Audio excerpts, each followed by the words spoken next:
Bismillahirrahmanirrahim. Assalamualaikum warahmatullahi wabarakatuh. Alhamdulillahi rabbil alamin, alladzi bi ni'matihi tatimmus shalihat. Segala puji syukur kita panjatkan kehadirat Allah Tabaraka wa Ta'ala yang dengan nikmat-nikmatnya kebaikan menjadi sempurna. Allahumma salli ala Muhammad wa ala ali Muhammad. Salawat serta salam semoga tetap tercurahkan kepada suri tauladan kita Nabi Muhammad sallallahu alaihi wa ala alihi wasallam. Kita berharap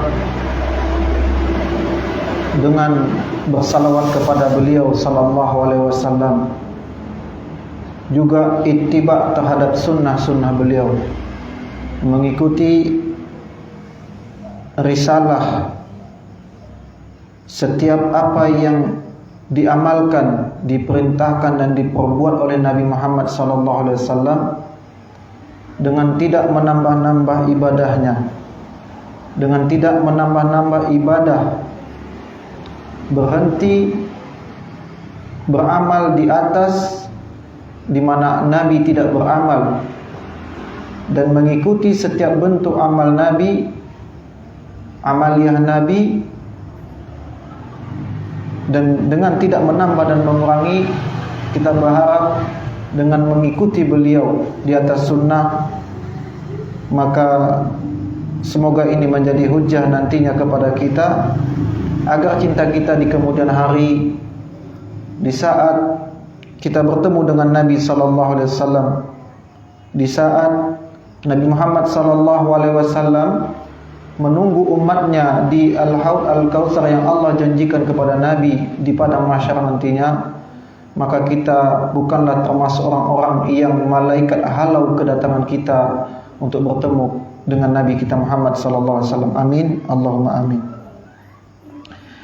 Ikhwani wal akhwat rahimani wa rahimakumullah. Ketika saat-saat di mana Abu Bakar As-Siddiq radhiyallahu an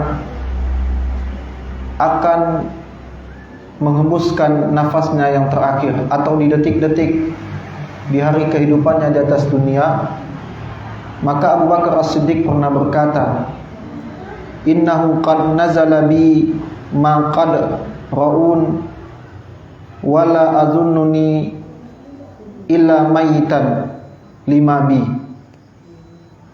Maka Abu Bakar As-Siddiq berkata, sesungguhnya innahu qad nazala bi, sesungguhnya dengan apa yang menimpaku saat ini, artinya dengan sakit yang beliau idap pada saat itu, beliau merasakan sungguh sakit ini yang akan mengantarkanku kepada kematian. Atau beliau merasakan dengan sakitnya ini akan Allah wafatkan diri beliau.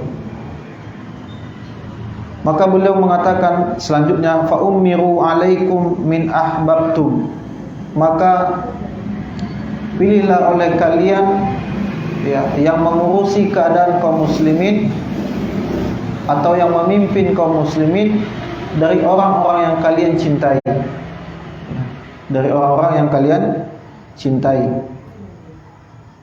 Maka kata Abu Bakar As-Siddiq radhiyallahu an, kalau kalian berhasil mengangkat pemimpin sebelum diriku wafat, maka itu lebih baik agar kalian tidak berselisih setelah wafatku nanti. Artinya Abu Bakar As-Siddiq memberikan mandat kepada kaum muslimin agar memilih pengganti. Jadi Abu Bakar As-Siddiq ingin meletakkan jabatannya sebagai khalifah karena tidak memungkinkan lagi untuk memimpin kaum muslimin dikarenakan sakit yang beliau rasakan pada detik-detik akhir dari kehidupan beliau di atas dunia ini.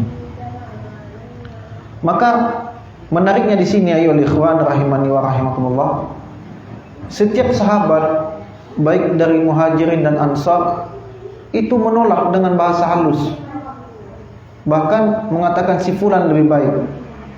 Ketika sahabat A ditawarkan untuk menjadi pengurus atau menjadi khalifah setelah Abu Bakar As-Siddiq, maka sahabat ini mengatakan si fulan lebih baik daripada saya. Terus keadaannya seperti itu. Maka para sahabat pun mendatangi Abu Bakar As-Siddiq lagi. Ra'ayna ya khalifatan Rasulillah ra'yak, maka kami melihat wahai khalifahnya Rasulullah, wahai penggantinya Rasulullah, kami melihat ahsannya pendapat engkau yang lebih baik. Setelah seluruh sahabat saling menolak, berbeda dengan kita. Kalau dibilang siapa yang mengurusi menjadi kepala atau ketua, seluruh orang berlomba-lomba. Padahal pemimpin itu, penguasa itu adalah bala, ibtila, ujian yang tentunya itu semua akan dimintai pertanggungjawabannya oleh Allah Tabaraka wa Ta'ala. Semakin tinggi tanggung jawab seseorang atau semakin banyak tanggung jawab seseorang, maka dirinya pun semakin besar, semakin banyak yang akan ditanya oleh Allah Jalla wa'ala. Kullukum ra'in wa kullukum mas'ulun an ra'iyatihi. Kamu itu adalah pemimpin, dan setiap pemimpin akan dimintai pertanggungjawabannya dari apa yang ia pimpin.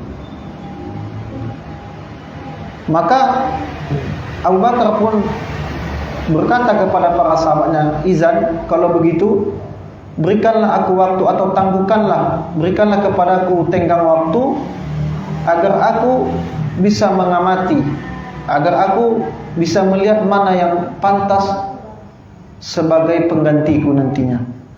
Ya kan? Maka Abu Bakar As-Siddiq mendatangi sahabat Abdurrahman bin Auf. Yang kita tahu bahwasanya beliau ini satu di antara 10 sahabat yang dijamin surga, dan termasuk dari kibar sahabat, dari pembesarnya para sahabat. Beliau bertanya tentang bagaimana pendapat beliau terhadap Umar ibn Khattab, Umar al-Faruq radhiyallahu anhu. Kata beliau, huwa wallahi afdalu min ra'yika fihi. Kata beliau tentang Umar, engkau lebih faham terhadap dirinya daripada aku. Artinya Abdurrahman bin Auf mengatakan kepada Abu Bakar As-Siddiq, wahai khalifah, engkau faham betul karena waktumu banyak bersama beliau. Engkau tahu bagaimana zahirnya Umar ibn Khattab radhiyallahu anhu, dengan bahasa mengisyaratkan bahwasanya tidak ada penolakan dari Abdurrahman bin Auf radhiyallahu anhu. Kemudian juga Abu Bakar As-Siddiq mendatangi Utsman ibn Affan radhiyallahu anhu, Dzunnu'ain, pemilik dua cahaya, menantu Nabi sallallahu alaihi wasallam, orang yang menginfakkan hartanya di saat-saat sulit, ya kan? Didatangi oleh Abu Bakar As-Siddiq radhiyallahu anhu dan beliau dimintai tentang Umar terhadap dirinya. Maka Utsman juga berkata, Allahumma ilmin bih anna sariratahu khairum min alaniyatihi. Kata beliau, ya Allah, dari pengetahuanku, sejauh apa yang aku ketahui, bahwasanya anna sariratahu khairum min alaniyatihi, apa yang beliau miliki, apa yang beliau tampakkan, apa yang beliau sembunyikan, itu jauh lebih baik daripada apa yang beliau tampakkan, ya. Wa annahu laisa fina misluhu, kata Utsman ibnu Affan, dan tidak ada yang semisal dirinya di tengah-tengah kita. Artinya memuji tentang diri Umar ibn Khattab radhiyallahu anhu. Juga begitu juga kepada Usaid bin Hudayr, salah seorang dari pemuka Ansar. Tadi tokoh-tokoh Muhajirin. Jadi beliau Abu Bakar Siddiq mendatangi tokoh-tokoh daripada Muhajirin, juga mendatangi tokoh-tokoh Ansar, dimintai pendapat mereka terhadap Umar. Juga semakna dengan para pendahulunya, beliau mengatakan Allahumma a'lamuhul khaira ba'dak. Ya Allah, sesungguhnya a'lamhu, engkau mengetahui yang paling baik, ya, engkau lebih mengetahui yang paling baik setelahmu, wahai Abu Bakar, ya. Artinya dari semua orang-orang yang didatangi, dimintai pendapatnya, ya, terhadap diri atau pribadi Umar, seluruhnya tidak ada yang mendatangi atau menyampaikan perihal ketidaksukaan mereka kepada Umar atau diri pribadi Umar ibn Khattab radhiyallahu anhu, sampai juga datang kepada Sa'id bin Zaid, ya, kecuali salah seorang sahabat yang bernama Thalha bin Ubaidillah, ya, Thalha bin Ubaidillah, ya, beliau berujar, ma anta qailun bi rabbika ila sa'alaka an istikhlafika Umar alaina. Beliau katakan, apa yang akan engkau ucapkan atau apa yang akan engkau jawab nantinya, wahai Abu Bakar As-Siddiq, ketika ditanya kepadamu tentang pemilihanmu terhadap Umar sebagai penggantiku, sebagai pengganti Abu Bakar As-Siddiq, sebagai pengganti dirimu, ya. Maka Abu Bakar As-Siddiq mengatakan kepada Thalha, ajlisunani, duduklah di dekatku. atau kemarilah, duduklah di dekatku. Abillahi tukhawwifunani, apakah engkau, demi Allah, apakah engkau menakut-nakutiku? Ya, dengan ucapan itu, ya kan? Allahumma istakhlaftu alaihim khaira. Kata Abu Bakar, demi Allah, sungguh aku telah memilih di antara kalian sebagai pemimpin seseorang yang paling baik di antara kalian. Iya. Maka di sini, ayo ikhwan rahimani wa rahimakumullah, lihat bagaimana Abu Bakar As-Siddiq itu memakai azas musyawarah, yang nantinya juga musyawarah seperti ini juga di kekhilafahan atau di kepemimpinan Umar ibn Khattab juga memakai yang namanya musyawarah di dalam menentukan setiap kebijakan-kebijakan yang itu membutuhkan ijtihad di luar daripada Al-Quran dan Sunnah, yang tidak terdapat hukumnya di atas Al-Quran dan Sunnah, yang itu memungkinkan untuk berijtihad, maka Umar ibn Khattab pasti mengikut sertakan penasihat-penasihatnya. Dan Umar ibn Khattab radhiyallahu anhu senantiasa berembuk mengutamakan ahlul badar, mengutamakan orang-orang tua atau kabir syekh, orang-orang ahli badar, orang-orang yang mengikuti Rasulullah di perang Badar, ya, karena keutamaan mereka. Ya, maka Umar ibn Khattab nantinya itu dikelilingi oleh orang-orang faqih, orang-orang yang alim, ya, semisal Abbas bin Abdul Muttalib dan anaknya Abdullah bin Abbas, ya, dua tokoh sahabat ini, ya, selain mereka adalah pembesar sahabat, juga mereka adalah kerabatnya Nabi sallallahu alaihi wasallam, ya. Maka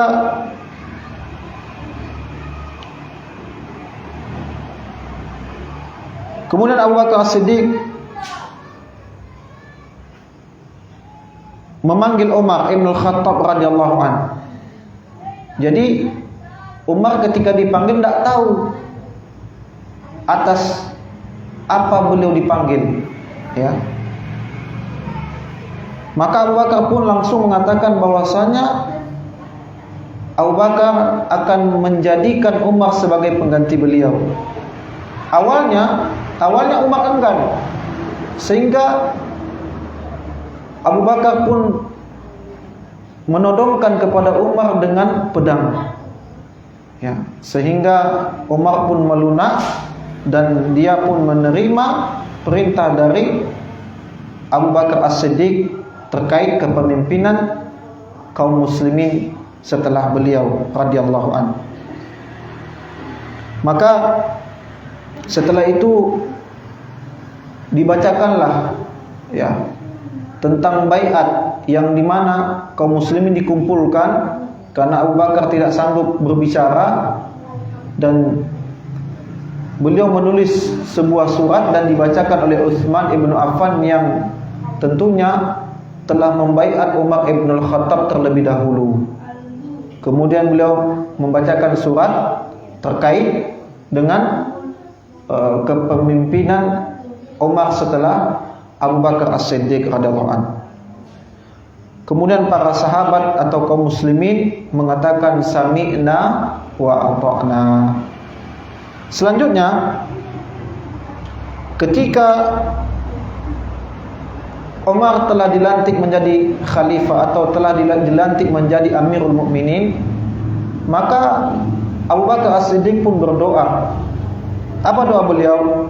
Allahumma wallaituhu bi ghairi amri nabika. Ya Allah, sesungguhnya aku telah mengambil atau memilih pengganti atau pemimpin bi ghairi amri nabika, di luar daripada pilihan atau tidak ada diperintahkan oleh Nabi Muhammad sallallahu alaihi wasallam. Walam uridu bidzalika illa salahahum, dan aku tidak menginginkan perbuatan ini, kepemimpinan ini, pemilihan ini, melainkan aku melihat kemaslahatan kepada kaum muslimin. Ya. Wa khiftu alaihim al-fitnatu fajtahadtu lahum. Aku takut ya kepada mereka akan ditimpa fitnah jika tidak dicari pemimpin. Ya, sementara diri beliau tidak sanggup lagi, ya kan? Aku takut akan tertimpa fitnah di tengah-tengah kaum muslimin. Fajtahadtu lahum, maka aku pun berijtihad. Ya, beliau pun berijtihad. Ra'yi fawallaitu alaihim khairuhum. Aku berijtihad dengan pendapatku dan aku memilih di atas mereka kaum muslimin adalah orang yang terbaik di antara mereka. Ya. Maka setelah resmi Umar menyandang Amirul Mukminin, ya, maka Abu Bakar mendatangi Umar ibn Khattab radhiyallahu anhu. Beliau berkata, "Ittaqillah ya, ittaqillah, bertakwalah engkau wahai Umar." Ya. Ketahuilah bahwa Allah memiliki urusan di siang hari yang Dia tidak menerimanya di malam hari, dan Dia memiliki urusan di malam hari yang tidak diterima di siang hari. Dia tidak berkenan, atau Allah tidak berkenan menerima yang sunnah, amalan-amalan sunnah, sampai engkau mengerjakan yang wajib. Sesungguhnya timbangan amal orang yang timbangan amalnya berat pada hari kiamat nanti adalah karena semasa hidup di dunia mereka mengikuti kebenaran. Dan sesungguhnya timbangan amal orang yang timbangan amalannya ringan pada hari kiamat adalah karena semasa hidupnya di dunia mereka mengikuti yang batil. Ketika Allah menyebut penghuni surga, maka Dia akan menyampaikan kepada mereka amalan-amalan baik mereka dan memaafkan kesalahan-kesalahan mereka. Apabila aku sebutkan hal ini kepada masyarakat, maka kukatakan kepada mereka, aku sungguh khawatir bila tidak bersama mereka. Bila Allah menyebut penghuni neraka, maka Dia akan menyampaikan kepada mereka amalan-amalan terburuk mereka dan tidak menerima amalan baik mereka. Bila aku sampaikan hal ini kepada masyarakat kaum muslimin, maka kukatakan pada mereka, aku berharap agar aku tidak termasuk golongan mereka. Hal ini kusampaikan agar seorang hamba ingin masuk surga, ingin masuk ke surga dan takut akan neraka, dan agar ia tidak berangan-angan kepada Allah dan tidak berputus asa dari rahmat Allah. Bila kamu menjaga wasiatku ini, maka tidak ada perkara gaib yang paling kamu sukai selain dari kematian. Kematian itu pasti menemuimu. Bila kamu menyanyiakan wasiatku ini, maka tidak ada perkara gaib yang paling kamu benci selain kematian, sedang kamu tidak mampu melawannya. Maka ayol akhwat, ayol ikhwan wal akhwat rahimani wa rahimakumullah, wasiat Abu Bakar kepada Umar, ya, ini adalah wasiat yang seharusnya setiap pemimpin, bukan hanya Umar ibn Khattab semata, setiap pemimpin kaum muslimin di negeri-negeri kaum muslimin hendaknya menjadikan ini sebagai landasan di setiap mereka memimpin negeri-negeri kaum muslimin. Ya. Dan di sini, ya,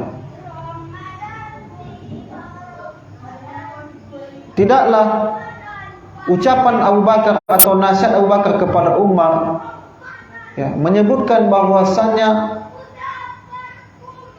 kepemimpinan itu adalah bala. Sebagaimana yang sudah kita sebutkan tadi, kepemimpinan adalah bala. Maka ketika Abu Dzar Al-Ghifari meminta kepemimpinan kepada Rasulullah, Maka apa jawab Rasulullah kepada Abu Dzar Al-Ghifari? Sesungguhnya ra'aituka, aku melihatmu wahai Abu Dzar adalah rajulun dhaif, laki-laki yang lemah. Ya, maka tidak boleh kita meminta jabatan. Tidak boleh kita meminta jabatan. Tercela. Dan kepemimpinan itu adalah ujian dari Allah Jalla wa Ala. Ya. Maka berhati-hati terhadap kepemimpinan. Ya, akan tetapi bila itu diamanahkan, maka kita pun tidak boleh ya untuk melepas diri dari amanah. Ya.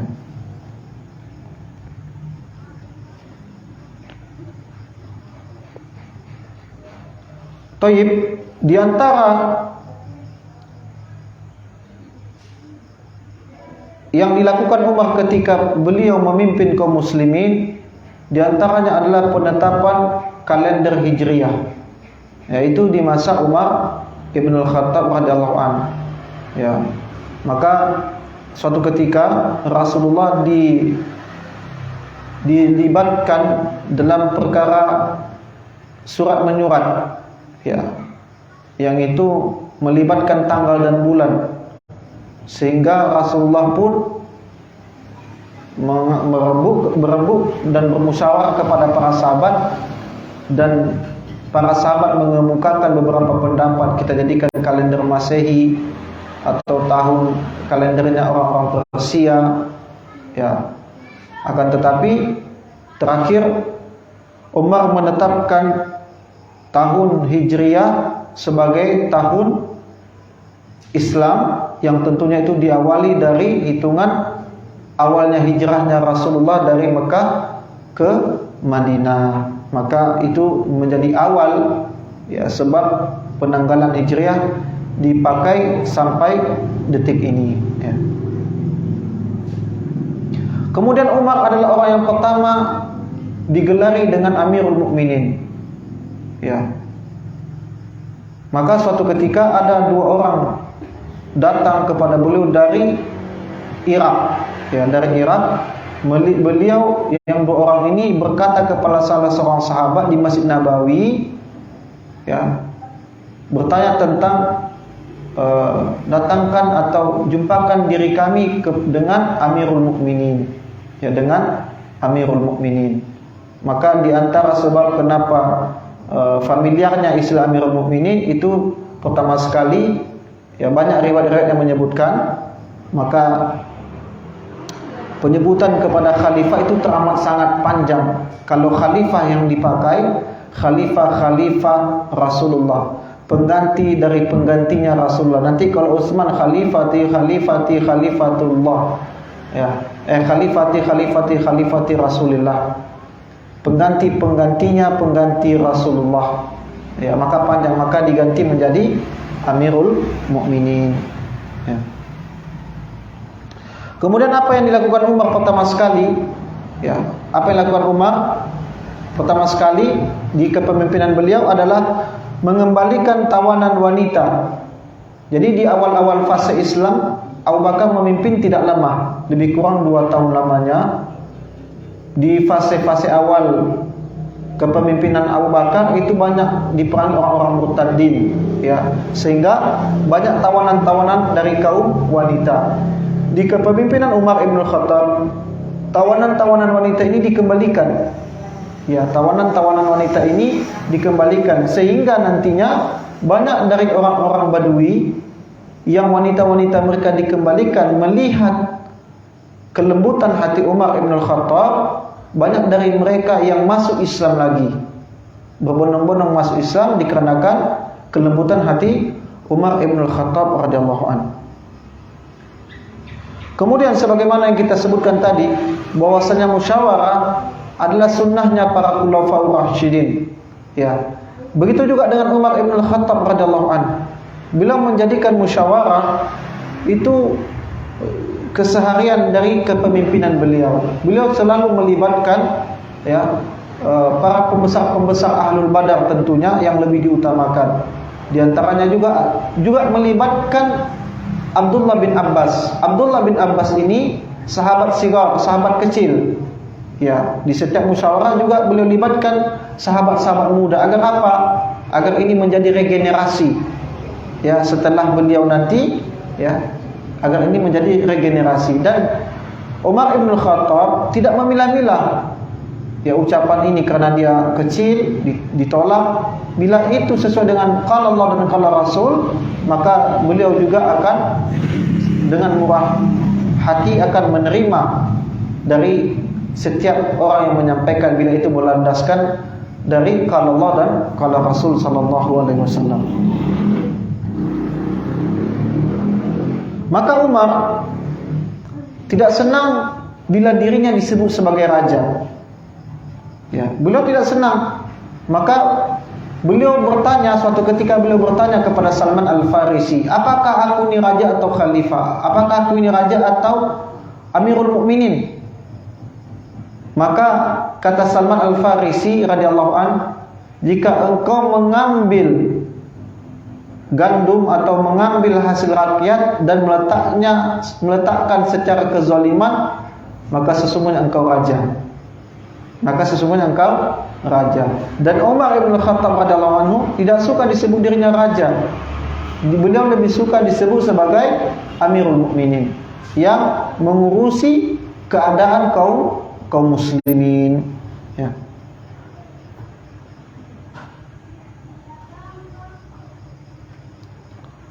Dan begitu juga beliau radhiyallahu an juga kepada khalifah juga kepada gubernur beliau atau pejabat-pejabat daerah, ya, juga mewasiatkan kepada mereka, semisal Amr bin As, gubernur Mesir, dan Sa'ad bin Abi Waqqas.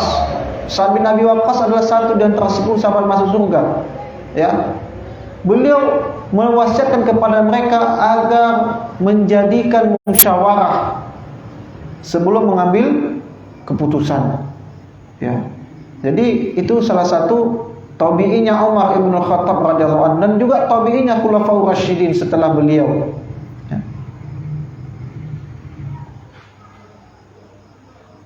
Dan juga Umar tidak segan-segan mengambil nasihat musyawarah juga kepada kaum wanita. Kalau dari mereka ada ucapan yang hak, yang benar, ya. Begitu juga ketika terjadi taun di Syam. Jadi para sahabat ketika Umar Ibn Khattab akan bersabar ke negeri Syam, ya, di mana pada saat itu Syam dilanda taun, penyakit, salah satu penyakit yang mana para sahabat ketika dimintai nasihat mereka apakah jadi pergi ke kota Syam ataukah tidak, para sahabat terjadi khilaf. Ya. Bahkan ketika berujung kepada Umar tidak jadi berangkat, maka Abu Ubaidah pun berkata, apakah engkau wahai Amirul Mukminin berlari dari takdir Allah? Maka kata Umar Ibn Khattab, ya, kita berlari dari takdir Allah menuju takdir Allah yang lain. Ya. Dan kemudian datanglah sahabat yang membawa hadis terkait penyakit untuk tidak mendatangi negeri yang terjangkit penyakit. Hadis ini dibawakan oleh sahabat Abdurrahman bin Auf radhiyallahu an. Jadi kalau ada musibah, wabah di satu negeri, kita nggak boleh datang. Tapi bila di negeri kita ada wabah, kita nggak boleh keluar dari negeri itu. Paham? Jadi kalau negeri kita dilanda wabah, misalkan di negeri ini ada wabah penyakit, orang lain tidak boleh masuk ke negeri kita. Tapi kita yang berada di negeri ini tak boleh keluar. Ya, nah seperti itu. Kemudian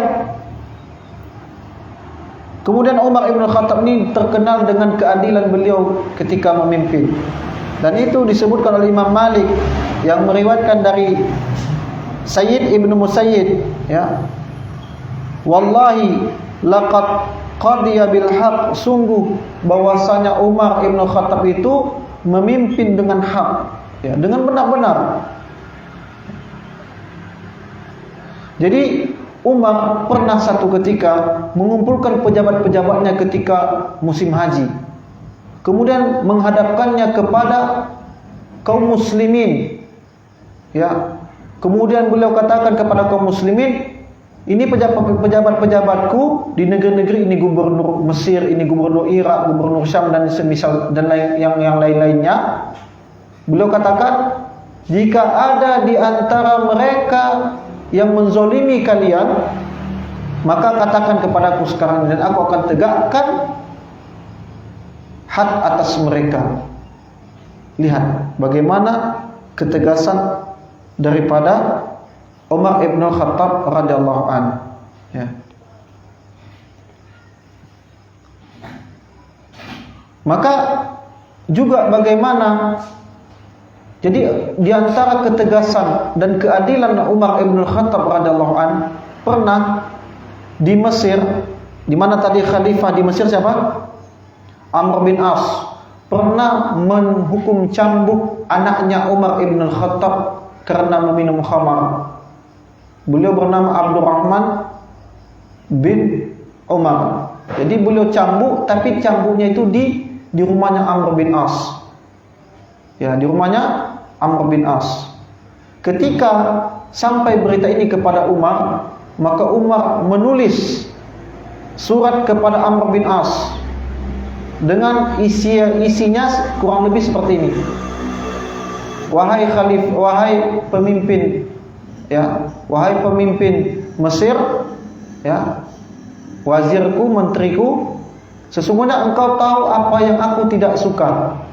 Ya, kenapa engkau menghukum anakku di rumahmu? Ya kan? Maka kemudian beliau pun mengatakan, datangkan kepadaku Abdurrahman bin Umar anakku. Kemudian didatangkan Abdurrahman bin Umar di Madinah, kemudian pun dicambuk lagi di hadapan orang ramai.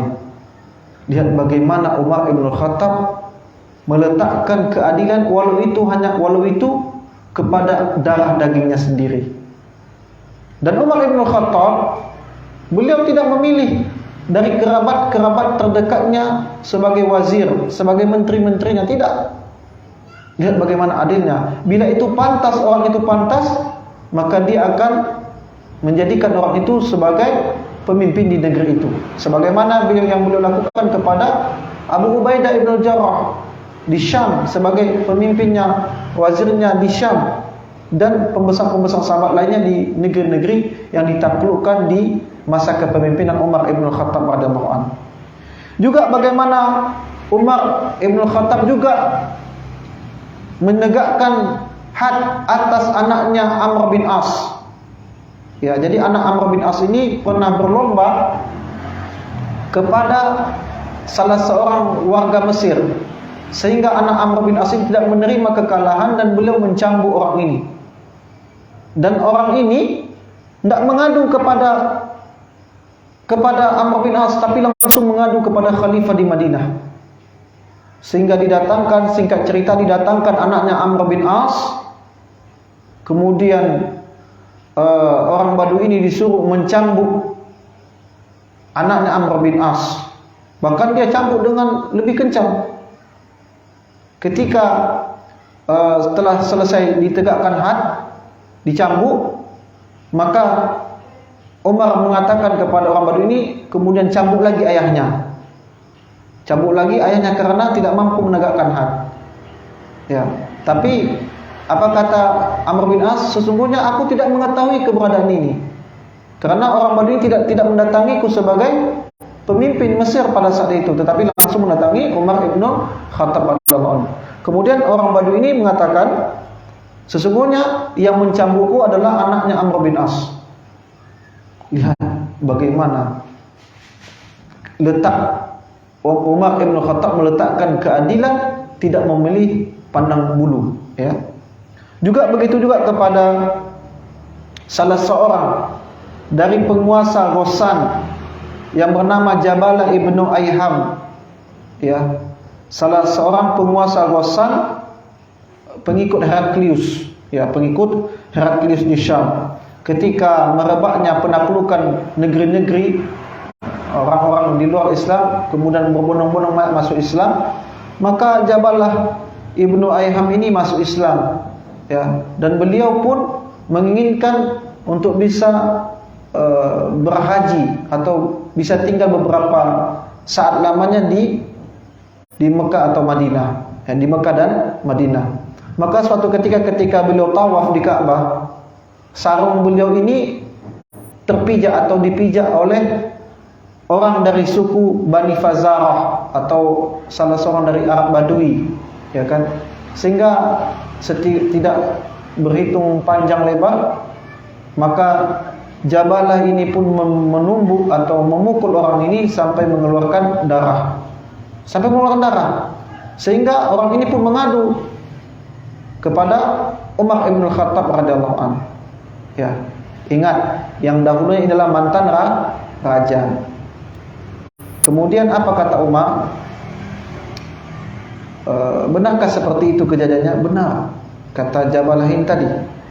Maka kata Umar kepada Jabalah, minta keridhaan orang itu, orang Arab Badui yang engkau pukul.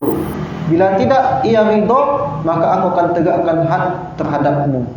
Maka aku akan tegakkan hukuman kepadamu yang setimpal sesuai dengan Islam. Maka orang ini Jabal mengatakan, wahai Umar, dahulunya aku adalah raja, penguasa, maka tidaklah aku melihat diriku lebih baik dari dirinya. Artinya aku mengira setelah aku masuk Islam, aku lebih tinggi kedudukanku daripada orang Badui ini, orang Arab gunung ini, ya kan? Tapi apa yang dilakukan Umar? Ya, aku akan tegakkan had kepadamu. Maka orang ini, Jabalah ini, meminta waktu kepada Umar untuk berfikir. Maka singkat cerita, Jabalah ini tidak mau dan tidak enggan untuk ditegakkan keadilan atas diri beliau, dan beliau pun keluar dari Madinah menuju Konstantinopel, dan beliau pun kembali kepada agamanya semula. Ya, karena sebelumnya kalau gitu karena kata Jabalah, kalau aku tidak mau ditegakkan had, bagaimana aku kembali murtad? Maka orang yang murtad akan dipancung, akan dipenggal kepalanya, karena hukum murtad dalam Islam adalah dipenggal kepalanya, dan itu yang melakukan adalah penguasa, ya, itu adalah penguasa. Taib, ya, mungkin itu saja kajian kita pada malam hari ini. Mungkin di kajian berikutnya, mungkin kajian terakhir, ya, kita akan membahas tentang detik-detik dari akhir dari kehidupan Umar Ibn Khattab radhiyallahu anhu. Mungkin itu saja yang dapat kami sampaikan. Wassallallahu ala nabiyina Muhammad wa ala alihi wa ashabihi ajmain. Aqulu qouli hadza subhanakallahumma wa bihamdika asyhadu an la ilaha illa anta astaghfiruka wa atubu ilaik. Assalamualaikum warahmatullahi wabarakatuh.